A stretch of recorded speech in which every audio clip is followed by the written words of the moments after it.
جدا بلقائكم مرة أخرى أصدقائي.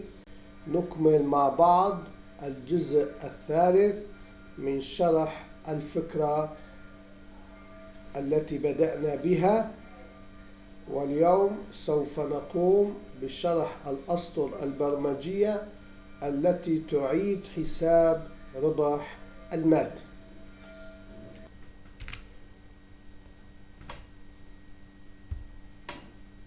Nice to meet you again, my friends. Today we complete the third part of our paragraph and we will talk about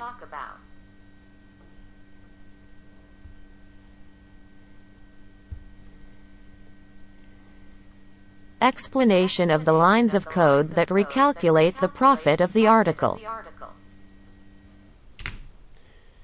يوم أمس توصلنا إلى العلاقة الرياضية التي نعيد فيها حساب سعر بيع المادة، واليوم سوف نحتفظ بهذه القيمة ضمن متغير ج لكي نستفيد منها عند حساب الربح. وبعد ذلك يجب أن نسجل سطر برمجي لحساب سعر شراء المادة الكمية الجديدة، وهذه العلاقة الرياضية هي نفسها التي تم شرحها يوم أمس. وبعد ذلك أيضا يجب أن نحتفظ بهذه القيمة ضمن متغير ج1، وعند ذلك نستطيع حساب الربح عندما نقوم بطرح قيمة المتغير ج مع المتغير ج1 فنحصل على الربح. Yesterday we arrived at the mathematical relationship in which we modify the selling price of the material. And today we will keep this value within the variable g in order to use it when calculating the profit. After that, we must write a program line to calculate the purchase price of the material with the new quantity. This mathematical relationship is the same that was explained on the day yesterday. And then we also keep this value within the variable g1, and then we can calculate the profit when we subtract the value of the variable g with the variable g1 and we get the profit.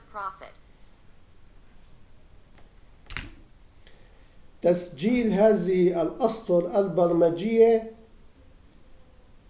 أيضا تعتمد على موقع الخلية المحددة. وما هو موقع الخلية المراد تغييرها؟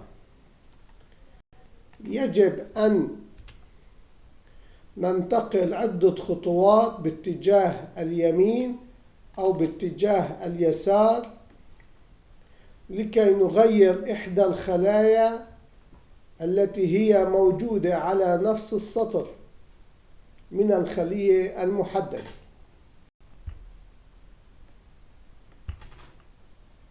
Registering these lines of code also depends on the location of the specific cell and what is the location of the cell to be changed.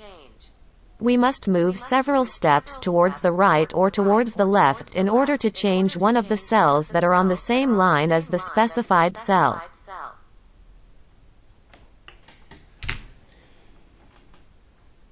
عندما نريد أن نحتفظ بقيمة إجمالي سعر البيع يجب أن ننتقل 4 خطوات باتجاه اليسار من الخلية المحددة، علما أن الخلية المحددة هي H7.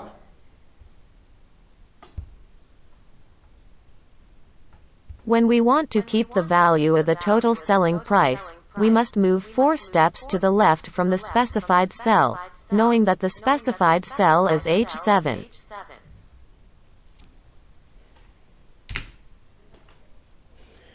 والخطوة الثانية أصدقائي هي تغيير سعر شراء المادة. عندما نعيد ونضرب الكمية الجديدة مع سعر الشراء الموجود فنحصل على إجمالي سعر الشراء.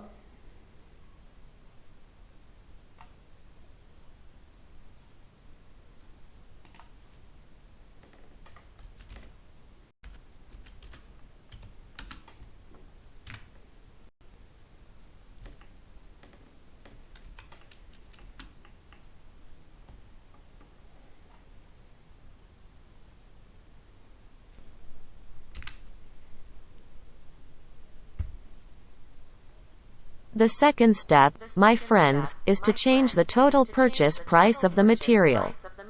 When we return and multiply the new quantity with the existing purchase price, we get the total new purchase price.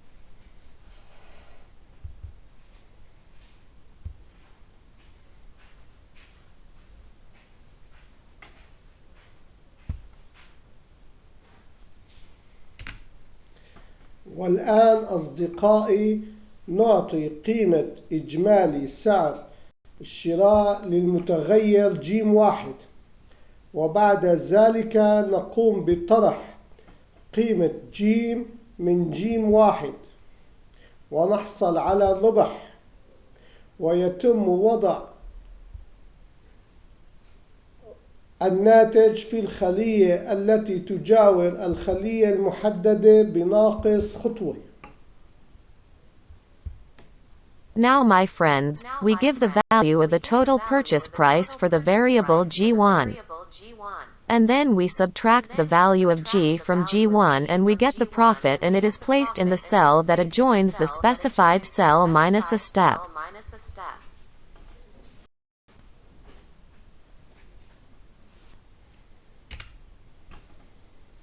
أشكر متابعتكم أصدقائي. نلتقي غدا في تتمة لإنهاء هذه الفكرة التي تعتبر دقيقة جدا، لأننا نعدل في سطر تم تسجيله سابقا، لأنه مهم محاسبيا. ليس صح أن نسجل سطر جديد لنفس المادة، بل يجب أن نعدل الكمية لنحصل على الكمية الجديدة، وفي الناتج نحصل على الربح الجديد.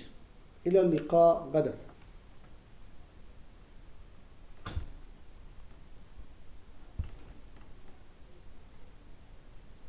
I thank you for following, my friends.